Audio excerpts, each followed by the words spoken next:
Hello and welcome to today's Microsoft Teams Week webinar. My name is Ella and I'm delighted to be joined by Lee, who will be talking to you today about Teams app development and introduction. Remember to join the conversation about today's webinar on Twitter. Our Twitter handle is @EuropeanSP and our hashtag is ESPC21. Don't forget to check out the Resource Centre. The Resource Centre is updated daily with the latest blogs, ebooks and webinars. Simply visit sharepointeurope.com/resource centre.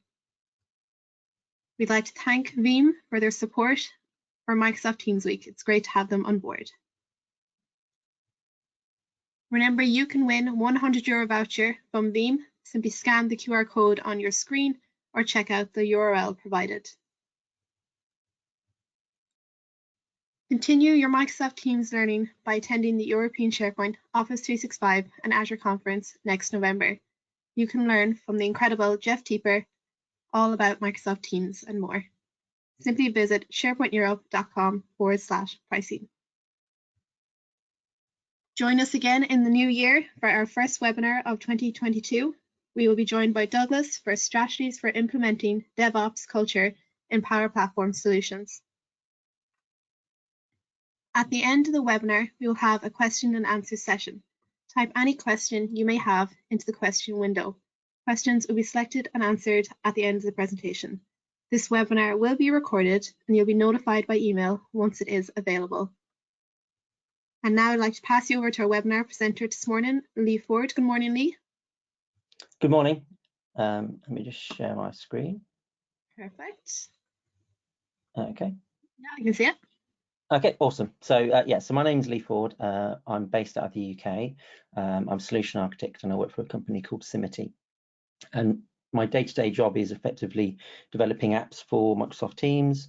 It might be that we're bringing an app that's outside of Teams into Teams. It might be that we're developing an app from a blank piece of paper and it's just an idea. And the idea of this session is to talk someone through the different options of how you might build a Teams app. You know, if you've got an existing Teams app, all the different paths, things that I recommend you do before you start, things that I recommend you do during development, and it just brings it all together. So anyone can take part in this session. So one thing I'd like to say at the top, we call it app development. You don't need to be a developer for this session. The idea of this session is that it's for anyone to take part. You hopefully will learn something from this session, but don't worry if you think, oh, I've never made an app before, I've never written any code. The idea of this session is that anyone can follow along, and there might be some technical parts to it. I can't not do that, but the idea is that hopefully there's something for everyone in this session. So the agenda today is, what is a Teams app? So we'll go through what a Teams app is, how it works, what type of Teams apps you can make. So there are different types of apps, and we'll go through each type and give you an example of an app that for each type that is actually running in Teams. Then we'll go through how you can make a Teams app. So there's different ways of making Teams apps. There's different paths you can take. We'll go through those different paths, and then we'll go on to the next steps. So how to get started, what types of learning tips and tricks, those sort of things that can sort of help power you on to the next stage.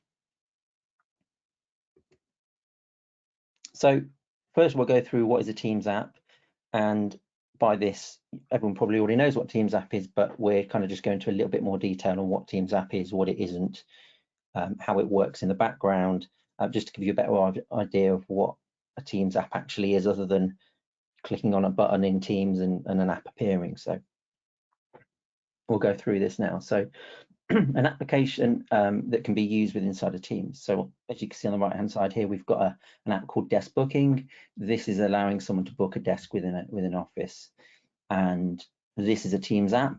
In this scenario it's a bot, but it could be different types of apps, and we'll go through those in a while. But the idea of a Teams app is that it sits within inside of Teams. You don't need a separate piece of software to install. You don't need a separate application that you've got to run alongside Teams. If you've got Teams, you can sign into a new machine that you've never used before, sign into Teams, and the app will be there and it will work like it did in your other machine or your other phone or whatever. The idea is that it's not tied to a particular device or particular application. It's available wherever Teams is available. So there's multiple ways you can run a Teams app within inside of Teams. You can have it inside a Teams channel. So it might be, let's say you're collaborating, maybe you're a support team or something like that, and you have a particular tool that everyone wants to use. And if everyone's a member of that team channel, everyone can then use that same tool within that Teams channel. And then if additional support team members get added to the team, they automatically get access to that same app that's available in a team. It's the same for group chats. So if you've got a group chat, if you share a tool or a bot or something like that, everyone then can take part in that application. And then if new members get added to the group or people get removed from the group, their access also then goes along with that.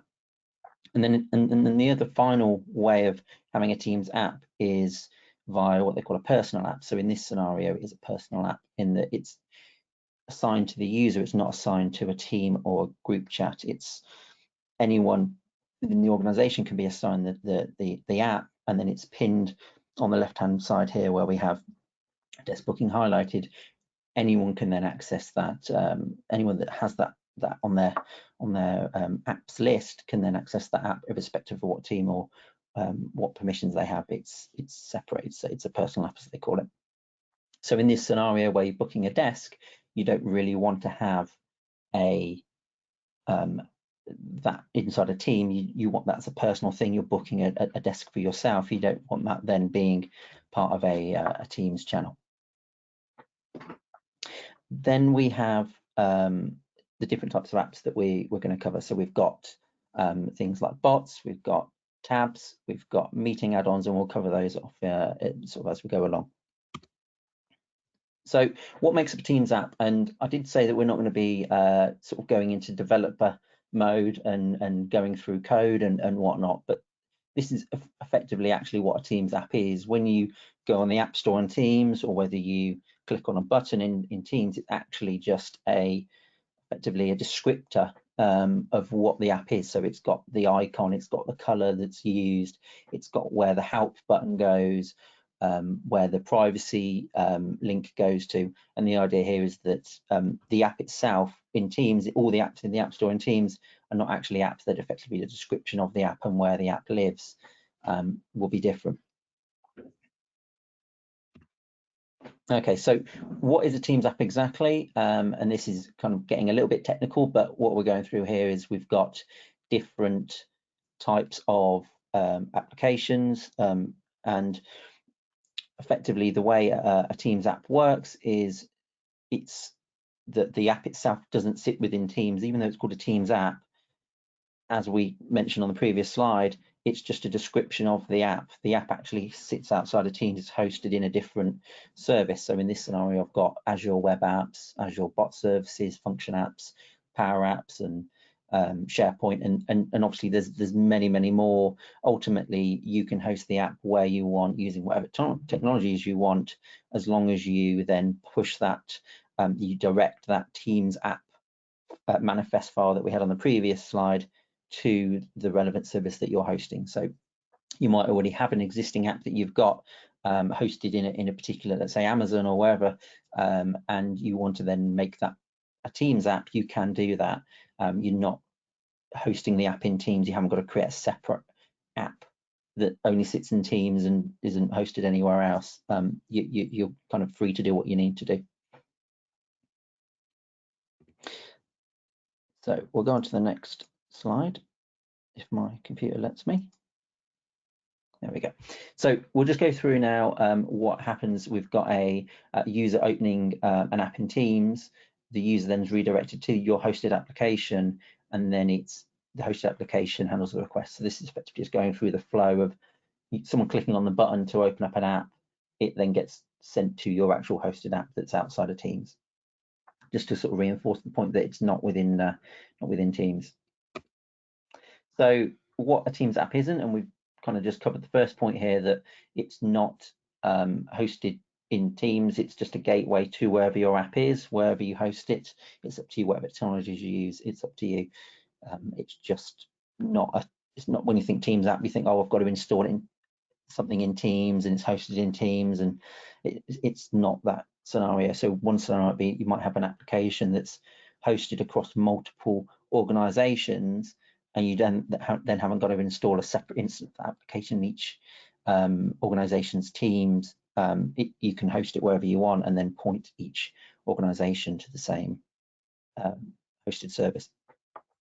So what Teams isn't, it isn't a blank canvas. So what that means is whatever app idea you have, or whatever technology you want to use, it will probably be okay, but you can't, there are limitations, and what you can make and what you can't make isn't always, yeah, you need to make sure that you fit within the frameworks of a Teams app. So, you know, if you want to, let's say, create a VR video game or something like that, that isn't going to work inside of Teams. You know, you have to be fitting into the different app types that they offer within Teams. So final thing is, Teams is not always the best solution. So you might have a great idea for an app, and you might think, yeah, this is awesome, I'm going to put it into Teams. You know, you need to have a think about what we're building, what is the app, does it fit in Teams, or is there a better way? Is it better being accessed by a web page? So one example might be that if it's hosted in Teams, then a user needs to be able to log into your Teams organization to access the app, whereas you might have outside collaborators that don't have Teams or don't have access to your tenant. In that scenario, then it's not feasible for them to log in. So you need to work out, does it fit in Teams to begin with? Okay, so what type of Teams apps can you make? And what we'll go through here is, we have, as I mentioned on the previous slide, we have, you've got to fit within the Teams application types. So you can't just go off and go, I'm going to create this type of app that Teams won't support. It has to fit in with what Teams applications are supported and what they offer, and they do change and they do expand and new types are added. So it's not always going to be the same app types. There might be more, there might change. So it's just something to bear in mind. So we'll go through the supported app types, and as I mentioned before, your app does need to fit into one of these types. So we'll go through the most common ones here. So we've got tabs and we've got bots. So a tab is a Teams aware web app, and what I mean by that is, if you say have an app that you've written and it's accessed via a web browser, yeah, we'll call that a web app in this scenario. What a tab is, it's a web app that's aware that it's running inside of Teams. So when you open it up in Teams, it knows, oh yes, this is running in Teams, and Lee Ford is signed into Teams, and then it can react accordingly. So things like single sign-on could be used. So when you're opening up the app inside of Teams, you're not then having to ask a user to sign in and say, oh yeah, you need to put in your email address and your password to sign into this app. The idea is the app knows it's in Teams, it knows who you are because you're already signed in, and it's a bit more clever than just effectively redirecting you're just creating an app that just goes to a web page that's completely separate to Teams. The idea is that you want a tab to be Teams aware and act accordingly. You can use something called a Teams context. And what Teams context is in addition to knowing that it's running in Teams and knowing that your Lee Ford is signed in, it can know, is it running inside a Teams channel? What's the Teams channel name? What apps are installed, those sort of things. So the idea is that it then gives the app, your web app that you've written, more context to say, oh yes, I'm running inside of this team in this channel, so I'm going to go and get some files that are inside of this channel, something like that. So it's not just a web page, it does allow you to kind of integrate Teams with inside your web app. And the final point on tabs is you can bring in your existing web app. So if you've got a web app that you've written and it's accessed through a web page, you can then add the Teams part on top of it. You don't have to start from a blank piece of paper and use, particular tools to make the app. You can kind of adapt your own existing web app to bring it to Teams. So that's tabs. We'll go through them a bit more in a minute, but we've also got bots. So bots are where you can hold a conversation with a bot, and this might be that you ask the bot a question and then it goes off and finds the answer to the question that you've asked. So I always think of something like when you're on Amazon and you're saying can you, and you say what would you like help with, and you type a question in and then it goes and kind of checks their knowledge base and comes back with the most relevant answer. So that might be a scenario. Another scenario might be where it's asking you a load of questions. So on a previous slide we had a desk booking tool, and in that scenario it's saying, right, okay, which location are you looking to attend, what date you need to attend, those sort of questions. And so in both of those scenarios, a conversation, it's a to and fro between yourself and the bot. And that can be part of a team, or that could be part of a personal conversation. So as I mentioned earlier, if you're booking a desk for yourself, you probably want it to be a personal conversation, whereas if it's a support team and let's say new support tickets are coming in through a bot conversation, you want everyone to have visibility of that and be able to action it for themselves. In addition to having a conversation, you can also do things like file uploads, approvals, notifications. So you might have a notification only bot. So it might be that every time someone raises a case in a support system, everyone gets pinged with a notification to say this case has been raised. Please take a look. So there's different ways of a bot. It's not just a question and answer. There are different modes. So the next types we have are meeting apps. So this is actually quite a new one, and this is used during a Teams meeting. So you might be in the middle of a meeting, and let's say someone needs to run a poll, or at the end there needs to be feedback on a particular session. So maybe you've run a webinar or a session and you want to get feedback. That might be a way that you can engage users outside of having to send them an email afterwards to say fill in this form to let us know how we did. You can kind of integrate it into the meeting life cycle, and that could be done pre, during, post, or different scenarios. The app can act accordingly. Another one that's used quite often, and this is quite a quick and easy one, is what they call webhooks. And this isn't a team-specific technology. This is used in a lot of different dev scenarios. And what a webhook is it allows you to send in this what they call HTTP messages or requests, and they can be incoming, which means it's sent to Teams, or outgoing, which means it's sent from Teams. And it's a quick way of integrating two different systems or an API or something like that, and bringing them together without having to create a massive sort of application project that's going to take forever to get going. You can quickly just create you've got an API, or you've got an app that you've already got built, and you think, oh, well, let's just add that quickly into Teams. A webhook is a great way of just extending that into Teams. And then finally, we have messaging extensions. So this is where you might be in the middle of writing a message in Teams, and let's say one of them is Wikipedia. So you want to link to a Wikipedia article. You can effectively mention the Wikipedia messaging extension and then search for the particular article that you want to bring up in Wikipedia, and it will then add it to the message. So it won't just be a text message, it will actually have content in as well.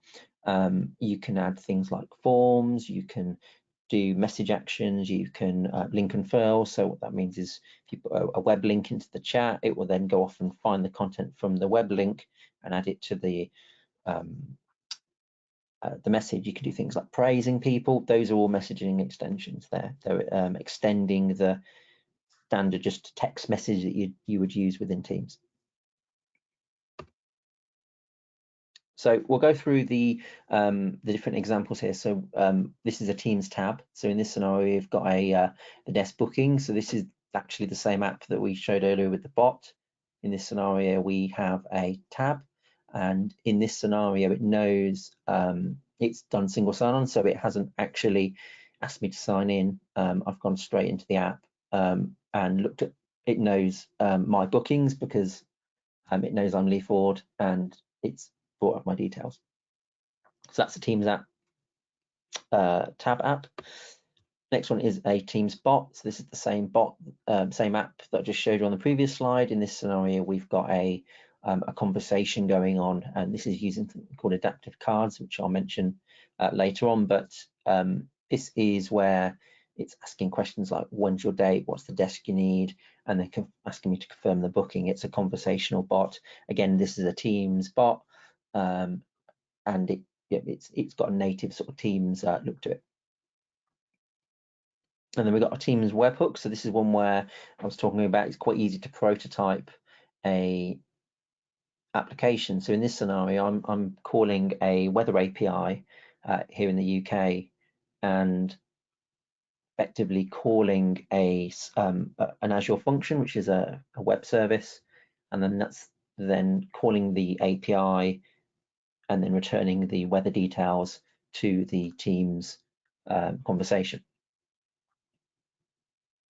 And then we've got messaging extension. So in this scenario, we're using the built-in praise function. So this could be part of as I said, it's within a conversation. You're talking within a conversation.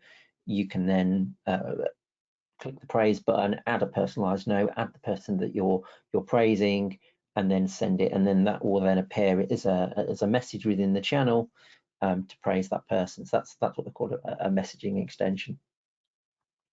So those are the different app types we've gone through. So we've got 5 different app types. We've got bot, we've got tab app, we've got messaging extension, we've got webhook, and we've got meeting lifecycle app. So how do you make a Teams app? So we're not going to kind of get any code or anything like that out now and go through exactly how we make a Teams app, but the idea is that we're going to go through the different paths that you can take, different things that you should consider, and some advice that I would give to people looking to make a Teams app.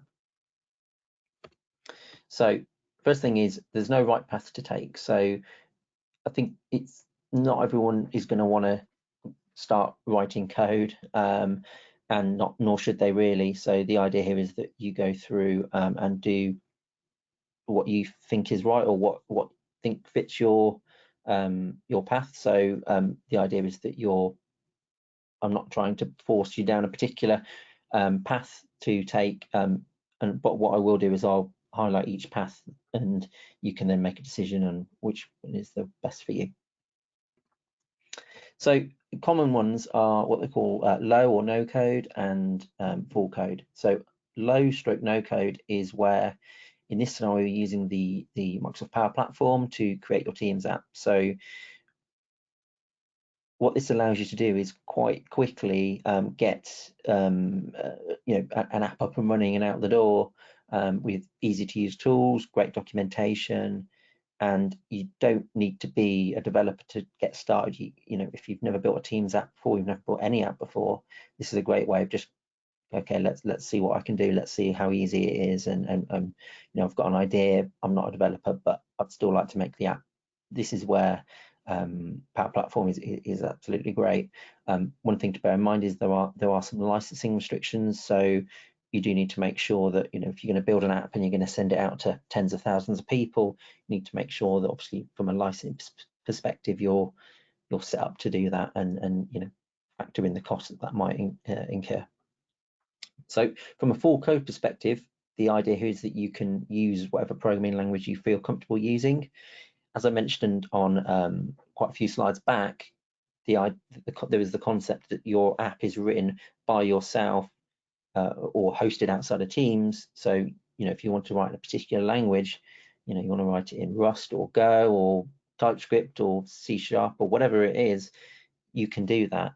The only caveat on that is that from a client side perspective, and we'll get into that in a minute, you have to write that in JavaScript or TypeScript. That's what the client side code is running. But from a back end or sort of server side perspective, you can write whatever you have now, you can keep, and you can write in that language.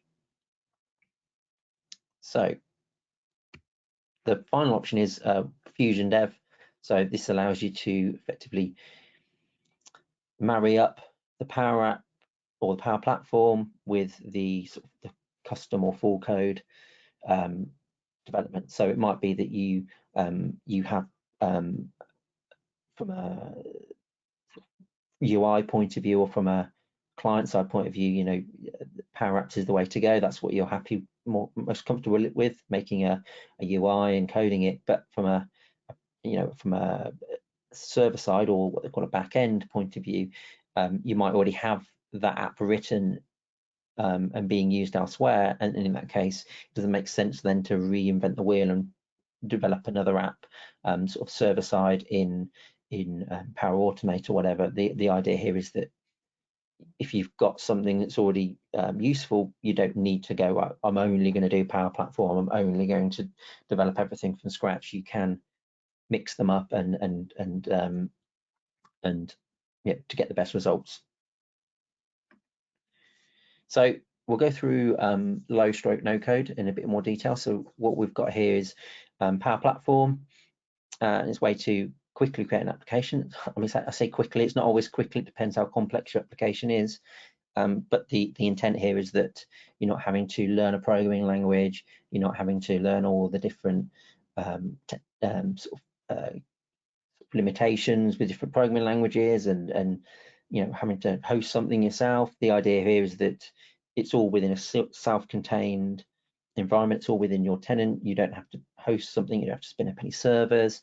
The idea is that you can create a full stack web application. So you know, you've got the client side and you've got the back end or server side as well. It's all encased within the same platform. It does support different types of apps. So we've got tabs, we've got bots. There's many more, but ultimately the idea here is that you can effectively, it's not, oh, I can only create a tab app in Power Platform, I can only create a bot. That there are different scenarios. And one benefit of it is it's fully integrated into Teams. So things like authentication, data storage, they are available within a Power App within Teams. So for example, if you launch a Power App within Teams, it doesn't then ask you to sign in. It knows, oh, I'm Lee Ford, I'm running a Power App, I'm signed into Teams, sign this Power App in as Lee Ford. I'm not having to then sign in again. And the beauty is they also extensible with it outside of the Power Platform or Microsoft technologies. So if you have, let's say, you've got an API, or you connect to an external API to pull some data in or something like that, you can't say, well, I can't do that because I've created this Power App and I'm limited to what the Power App can do. You can extend it using external APIs using the Power Platform. And in this scenario, in this screenshot, we've got a Provision Genie, which is made by Carmen and Louisa, and it's a Power App. It might not look like your traditional Power App. Most traditional Power Apps look quite generic, I guess. Not that's not necessarily a knock against them, but they don't always look the most native Teams app. But in this scenario, I think they've done a great job, and it's yeah, it's a Power App. So we'll go through in a bit more detail what Power Platform can do for Teams apps. So in this scenario, we've got a Power App that we can embed into a Teams tab app. So on the previous slide, that is a Teams tab app that is a Power App, and this is what I'm talking about here. So you can theme it so it looks like a Teams app. Like I say, it doesn't always happen. Not all Power Apps look like a Teams app, but the idea is that you can do that, and that's something I'd recommend. That, you know, when you're building a Power App, that it makes it look and feel like a Teams app. It doesn't feel alien when you launch that app and it looks and doesn't look like it belongs in Teams. The idea is that you want to do that. So Teams, as I mentioned before, will handle the single sign-on support. So when you open up a Power App inside of Teams, it's not then saying you need to sign in. Then we've got bots. So to create a bot using the Power Platform inside of Teams, we use something called Power Virtual Agents. The Power Virtual Agents are a way of creating a bot without having to code it. So it's a graphical user interface. So in this scenario, you can see there's almost like a flow chart of going through the different conditions and different questions and messages that will be sent between the user and the bot, but it's not having to learn something called bot framework and different technologies. The idea here is that it's all done from a graphical user interface.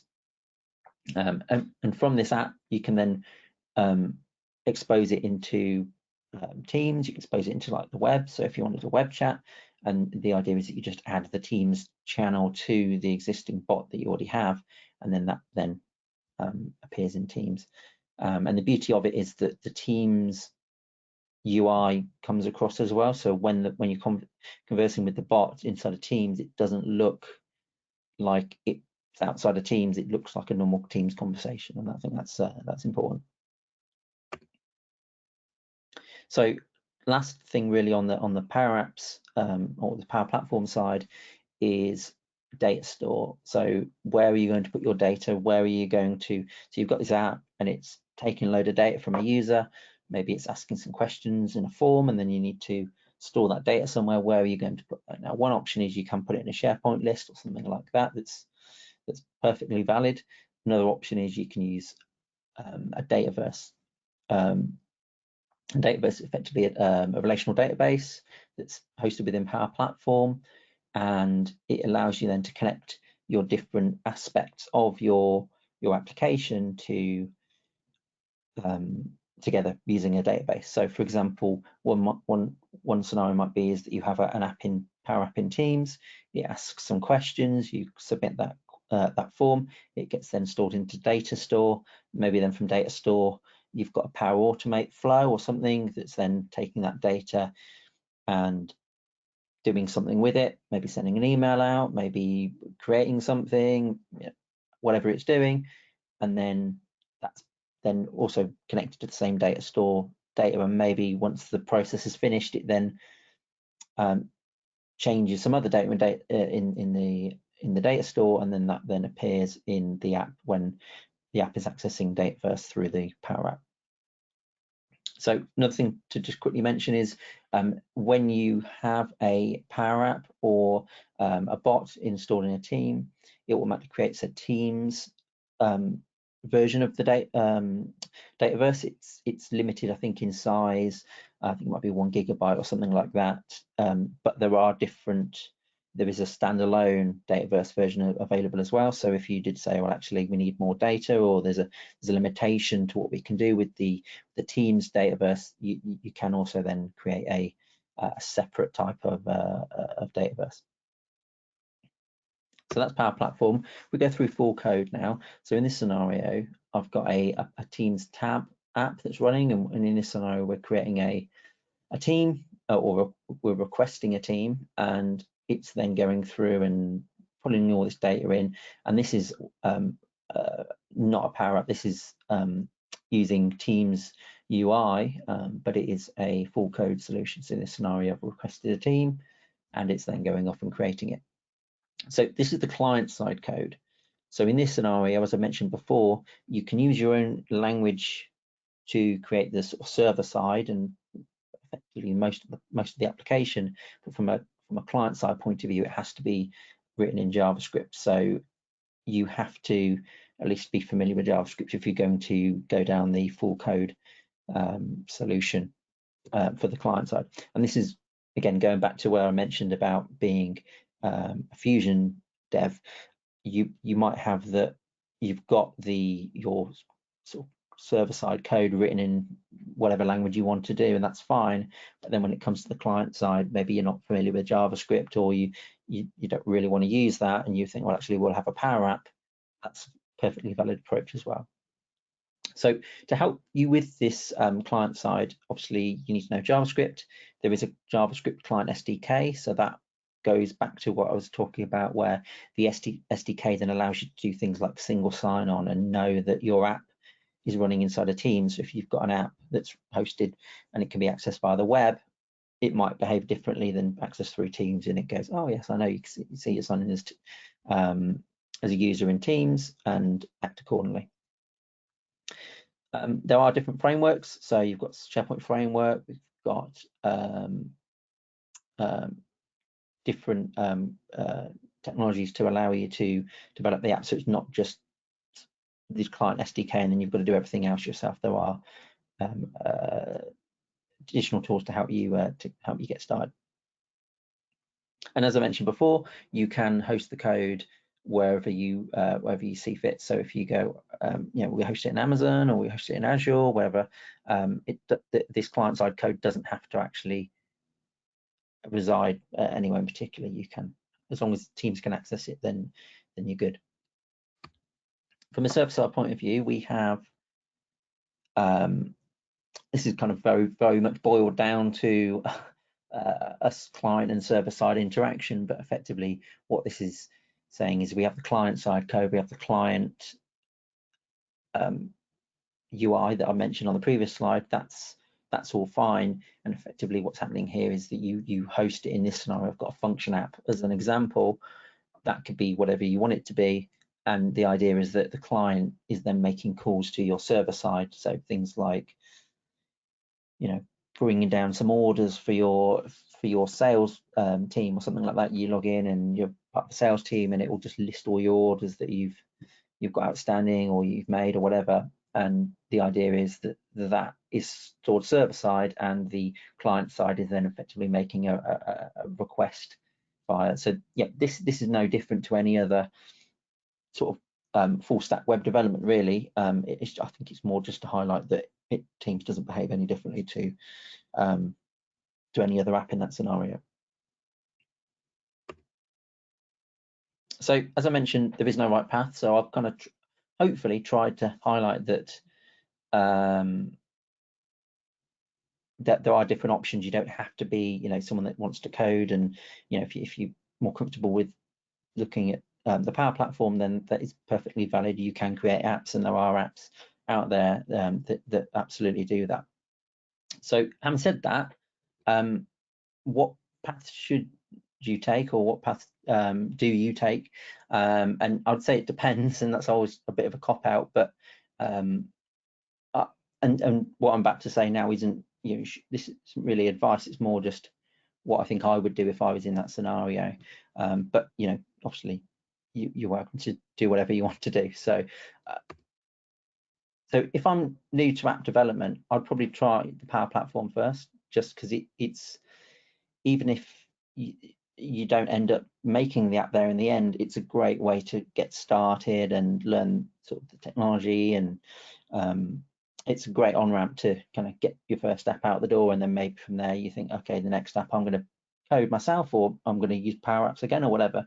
But I think it's a great on-ramp to starting app development in Teams. And then if you are a developer, I would probably say just try making your own application using full code. It will be fun. It's probably a little bit more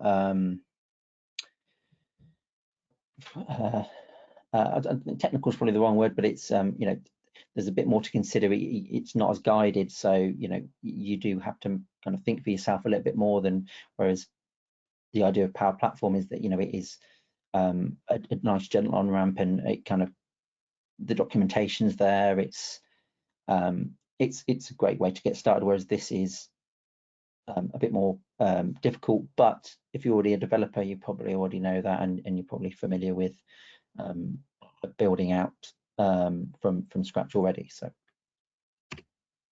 So next steps is choose your path. If you are deciding, actually I think low code is where I'm going to go, I would recommend that you go through and look at the different components of Power Platform. So what Power Apps, what's Power Automate, what's PVAs, what's Dataverse, how does it all plug together, how is it licensed, what do I need? And there are some great learning paths on that. So AKMS /learn, that there are some learning paths and learning modules on there that will guide you through creating Power Apps and Power Virtual Agents and all the different technologies, so you're not having to sort of pick it up for yourself. It is a great way to get started.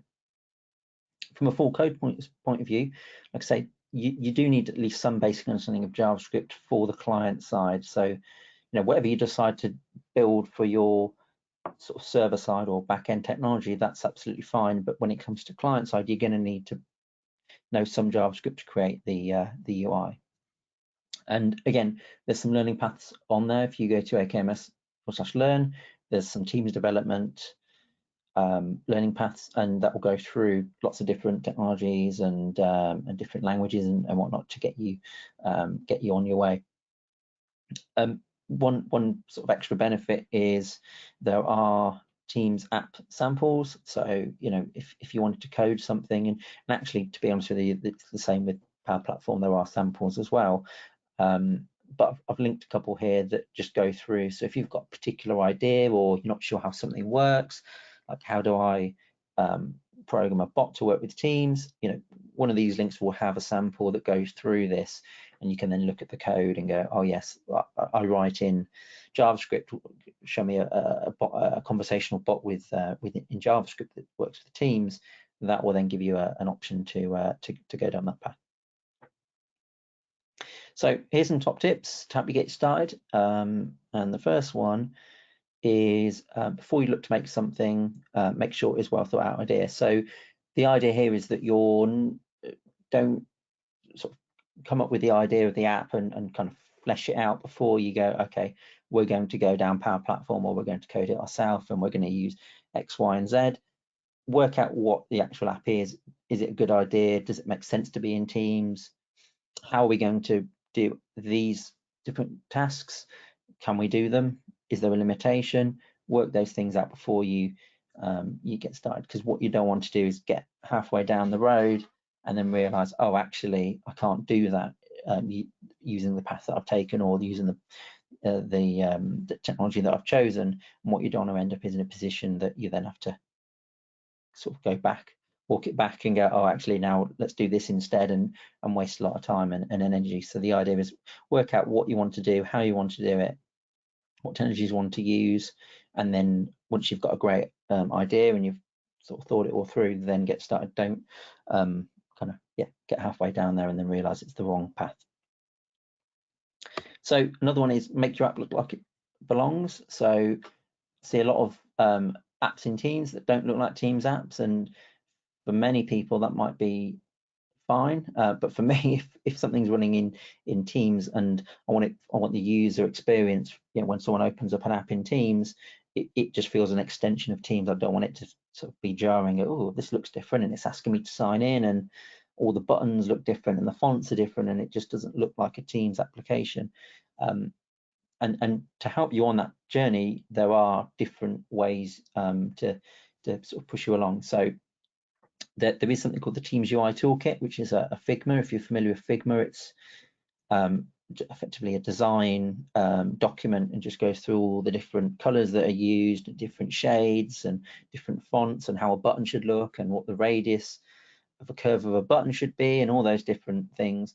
And it just allows you then to take your app and go, well, actually I can make that button look more like a Teams button if I change the color to this color rather than being red or blue or whatever. And that's the idea behind the UI Toolkit. Now, if you're developing it in full code, there is what they call a Fluent UI, which is a Microsoft design language for UI elements.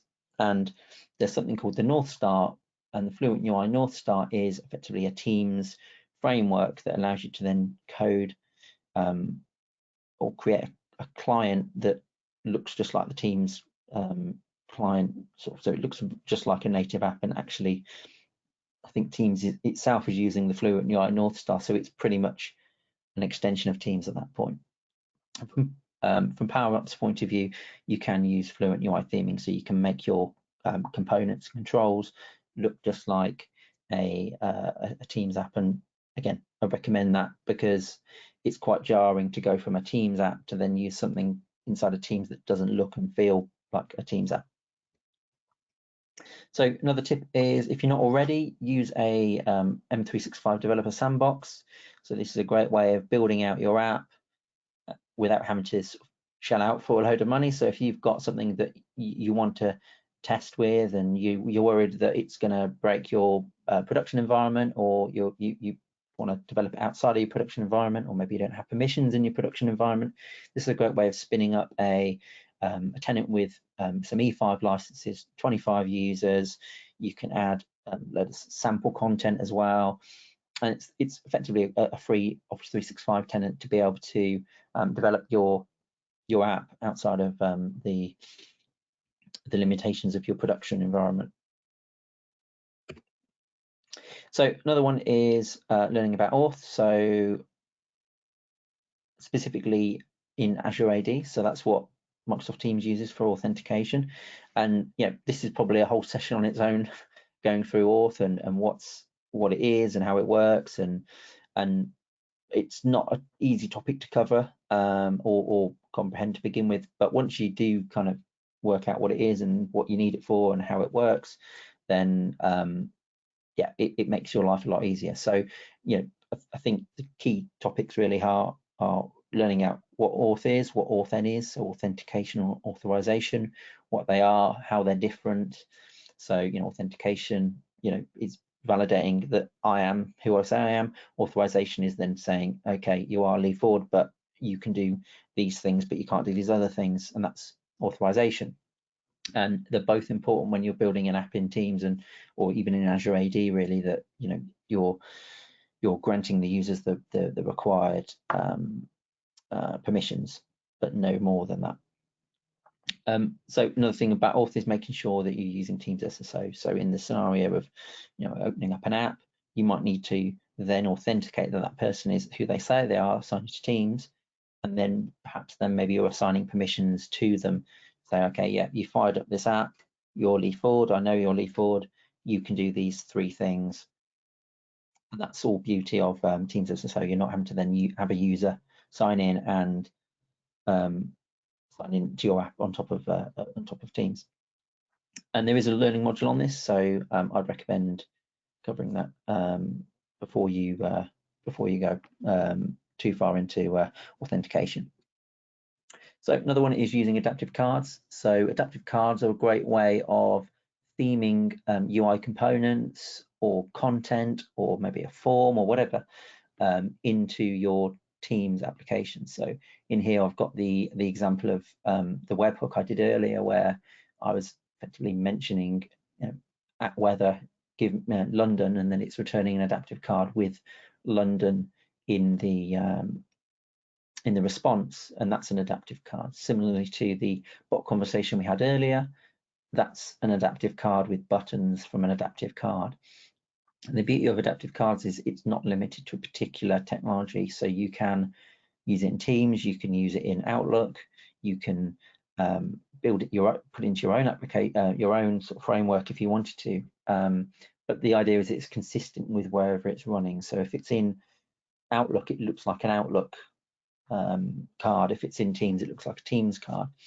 And the beauty of it here is you can also use it in Power Platform. So if you've got, let's say you're sending out a message from a Power Virtual Agent or from a flow, you can then send an adaptive card and it will look like a Teams adaptive card. Mainly you see them in bots, but now they do have them in tabs. So you can create a tab app that is using purely adaptive cards. That's quite new, but it's a quite quick way to get a UI and a put together rather than having to sort of design one from scratch. So definitely recommend having a look at adaptive cards, certainly if you're doing bots. Yeah. So next one is learning Microsoft Graph.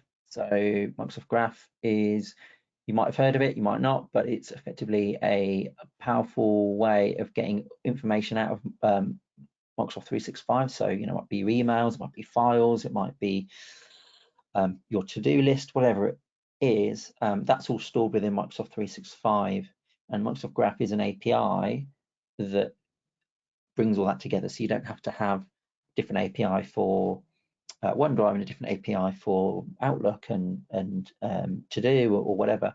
The idea here is that you're bringing it into a single API, and that's Microsoft Graph.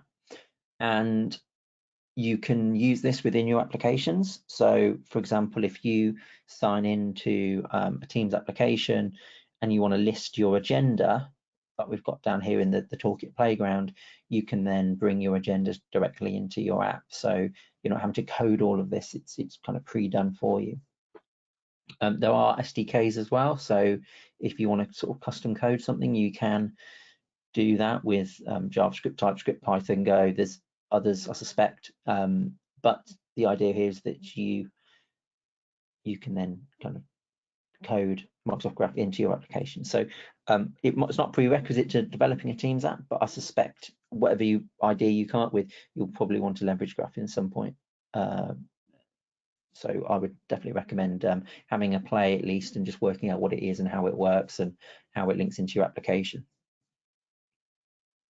Okay, so another one is using the dev portal. So this is fairly new, and I probably should have put the URL, which is dev.teams.microsoft.com, but it's a way of creating your app.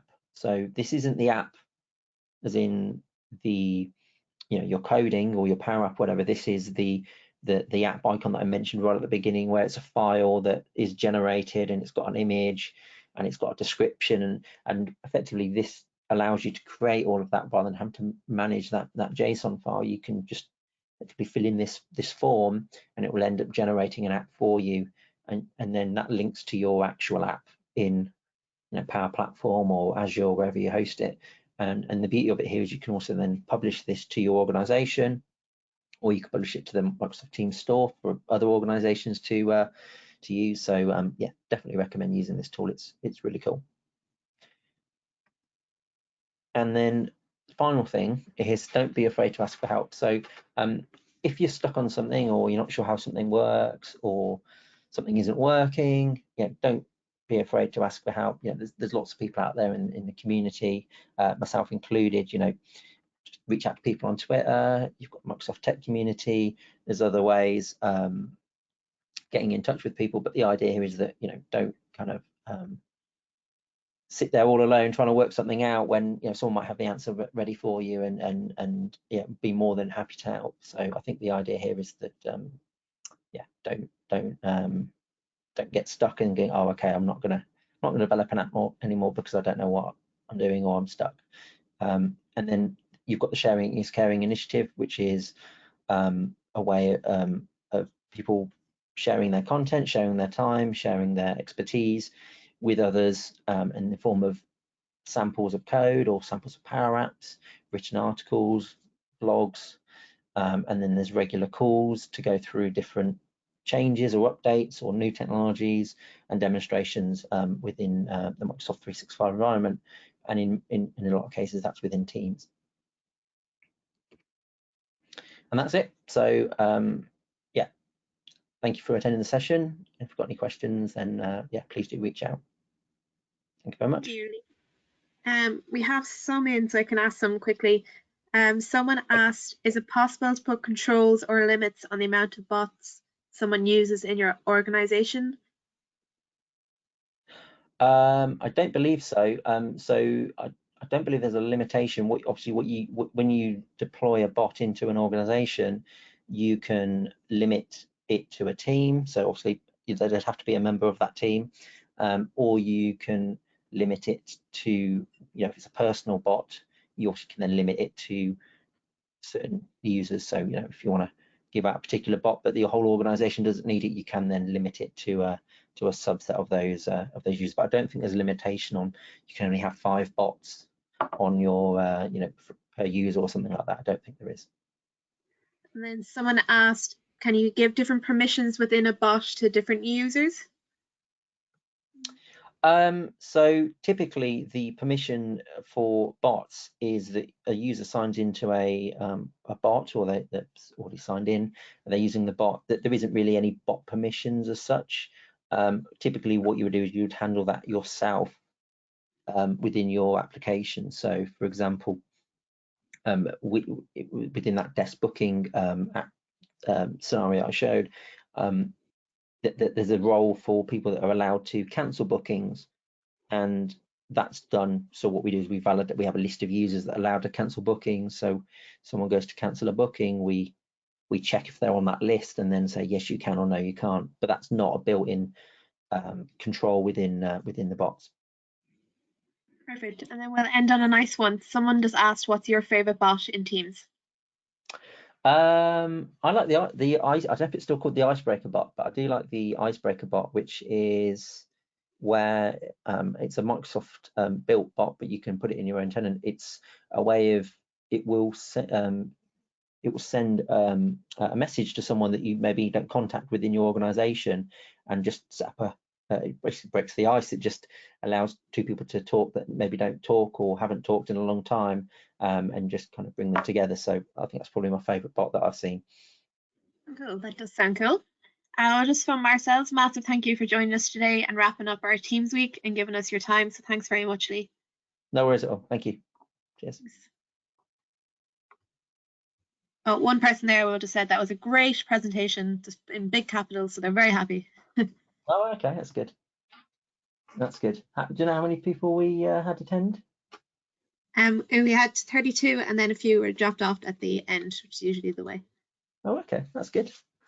That's good. No, I think it went. I think I timed it fairly well in the end. I was a little bit worried that it was going to not be right, but it did. Which is Oh, good. it definitely went great. Yeah. Okay, awesome. Thanks very much for joining us. Now, have a great weekend. You too. Cheers now. Cheers. Bye-bye. For anyone else, remember you can win €100 Amazon voucher from Veeam, which would be ideal for some Christmas spending. And that is the end of Teams Week. Thanks so much to everyone who attended, and everyone have a great weekend. Thank you.